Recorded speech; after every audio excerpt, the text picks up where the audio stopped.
Bismillahirrahmanirrahim. Assalamualaikum warahmatullahi wabarakatuh. Ketemu dengan saya lagi, TR Belfort Outdoor, di channel saya. Kali ini saya akan membahas tentang isi kamera.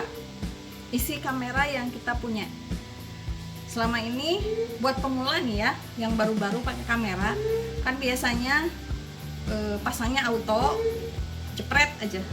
Kita tidak tahu itu jumlah cahaya yang banyak, kecepatannya, terus yang kadang-kadang kok orang bisa ya moto gula ditabur, terus si gula butirannya bisa kelihatan, atau misalnya memotret di luar, motret yang landscape itu yang kayak kapas sih airnya, kok bisa ya gitu. Itu semuanya yang harus kita kuasai adalah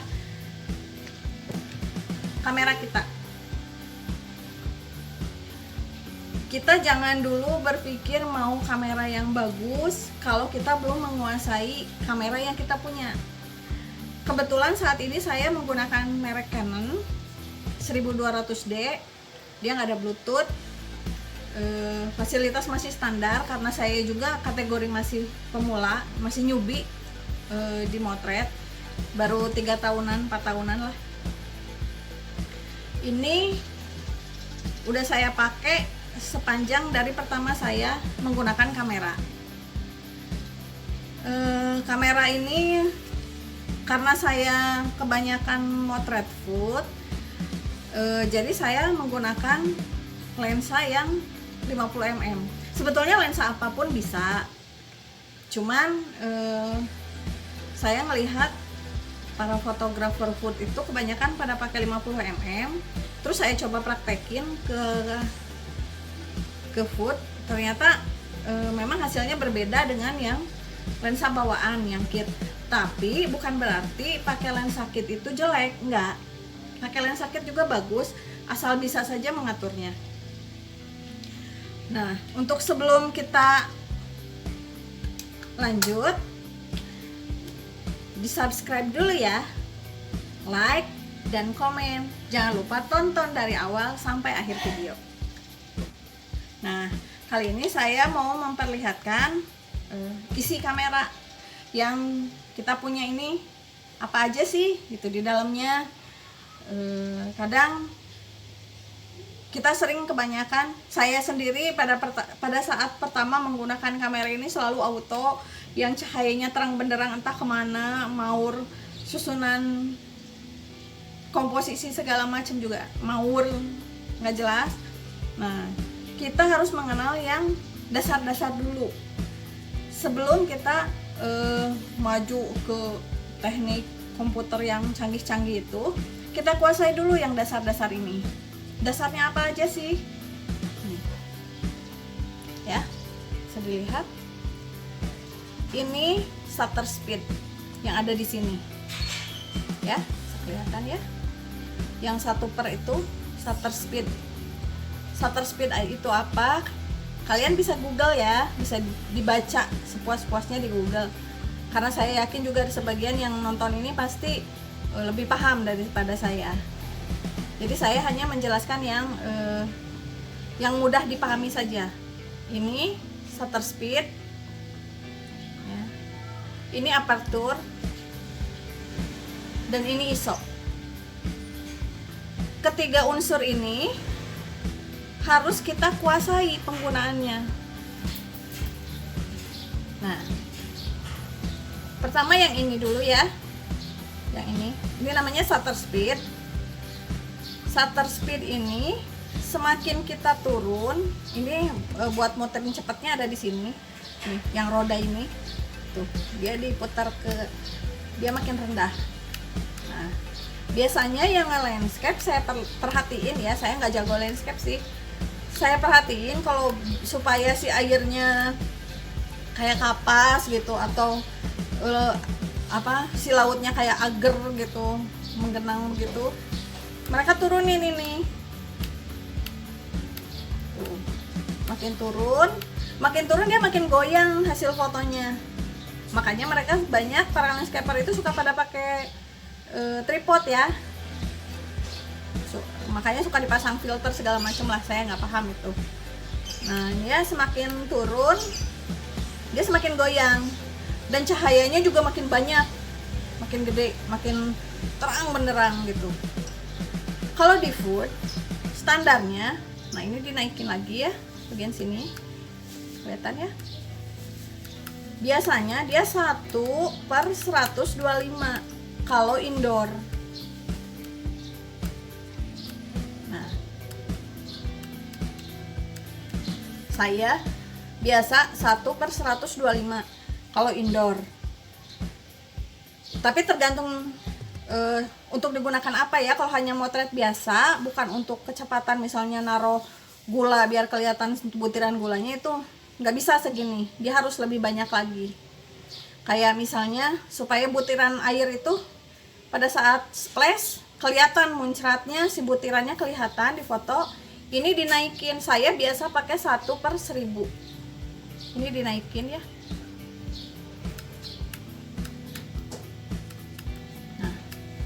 Bisa 1/1000 atau lebih gitu. Kalau di luar saya bisa 1/2000 gitu, kalau silau cahayanya ya, kalau motret keluar.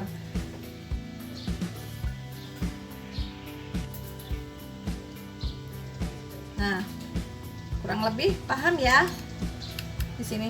Kalau untuk Food, untuk indoor saya 125 atau sampai 200 lah, karena saya senangnya dark, jadi ya seginian lah standarnya. Paham ya sampai sini? Nah yang kedua, saya mau memperlihatkan yang ini. Ini namanya aperture. Apa ya nama istilahnya? Saya lupa. Aperture. Yang ini, maaf, salah lihat.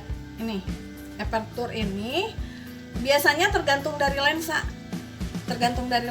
Fungsinya apa sih ini? Ada 3,5, 5,6 segala macam ya. Ini untuk bukaan.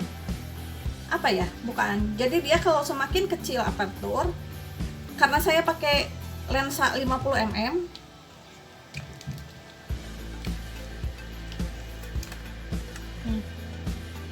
Saya pakai lensa 50 mm merek Yongnuo. Ya. Bukan. Nah, pakai lensa ini dia aperturnya kecil, angkanya 1,8. Tetapi semakin dia kecil, nih, saya pijit ya di sini. Nih, oke. Aperturnya dia semakin kecil. Nah, semakin dia mengecil 2.0, 1,8 biasanya saya paling kecil, tapi 1,8 kalau buat motret orang gitu ya. Tuh. Makin dia kecil, bukaannya dia makin besar, cahaya yang masuk makin gede, dan jauh dari distorsi. Distorsi itu apa? Tapi kalau misalnya kita melihat foto yang susunan komposisinya udah pas, tapi misalnya ini berdiri gini, ini ada dua macam. Maunya kita kan terlihat lurus di kamera ya, hasil fotonya. Nah kalau distorsi itu kadang-kadang ininya ke sini, ininya ke sini, padahal kita foto udah lurus. Nah kayak gitu. Biasanya itu terjadi kalau kita memotret menggunakan HP atau lensa yang wide, kamera yang ya yang biasanya yang luas-luas gitulah. Pas moto food itu begini dia susunannya, kurang lebih itulah penjelasannya. Definisinya nanti lihat setelah tahu. Jadi dia semakin kecil f-nya, dia bukan semakin besar. Karena dengan begitu tapi membuat belakang makin blur dan standby sama objeknya. Kenapa saya tutupin tuh karena aperture kecil itu cahayanya makin banyak. Di sini udah ada lampu ya, terlihat ya. Kalau f 1,8 belakangnya blur banget. Kalau untuk moto model tuh bagus, cakep. Tapi kalau untuk moto produk atau food ini terlalu kecil angkanya. Terlalu kecil, maka harus dinaikin. Pijit yang ini. Kalau mau mindahin, ini kan layar lagi standby ya kamera, pijit yang ini. Nah, dia kembali ya. Nah, kalau mau pijit lagi, mau dinaikin misalnya, oke. Biasanya kalau food saya menggunakannya minimal 2,8,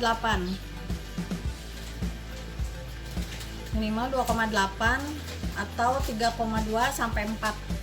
Kalau produk saya biasanya 3,5 sampai 4 ya. Kalau untuk produk, karena si objek sama belakangnya itu kan biasanya suka ada makanannya terlihat, terus bungkusnya juga pengen terlihat tulisannya. Nah, supaya semuanya rada kelihatan, saya naikin dari 2,8 sampai 4 biar semuanya kelihatan. Nah, ini tinggal digeser. Ini kan 4 ya. Nah, itu fungsinya aperture seperti itu. Kurang lebih ada gambaran kali ya. Kalau misalnya kurang ya boleh tanyain nanti di komen. Dan yang ketiga yang ini, ISO. ISO itu sebetulnya fleksibel. Kalau misalnya di dalam untuk food, rata-rata ISO itu saya gunakan dari 400 sampai 1600. Kalau untuk kucuran gula atau air supaya bulirnya kelihatan, terpaksa ISO-nya saya tinggiin sampai 1600. Itu resiko juga cahaya ISO, karena apa? Merusak unsur fotonya ya, merusak, jadi ada noise, jadi banyak titik-titik, bintik-bintik, ngerusak aja pokoknya. Makin tinggi ISO makin merusak sebetulnya. Untuk kategori kamera ini ya, untuk kamera 1200D, mungkin karena ini udah terlalu lama. Nah, jadi kita harus menyesuaikan. Biasanya shutter speed ini semakin dia kecil, semakin terang kan. Jadi ISO juga bisa dikurangi. Tapi kalau misalnya untuk keperluan menaruh gula, dengan gerakan tangan supaya si airnya kelihatan, tetesan airnya, nah otomatis shutter speednya harus tinggi. Ketika shutter speed tinggi, maka ISO juga harus ikut tinggi, karena dia membuat layar menjadi gelap, objek menjadi gelap.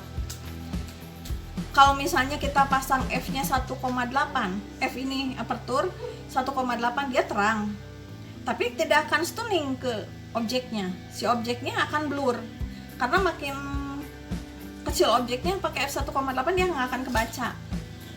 Jadi bagusnya dia di 2,8 lah minimal. Kalau untuk food ya 2,8 ke atas.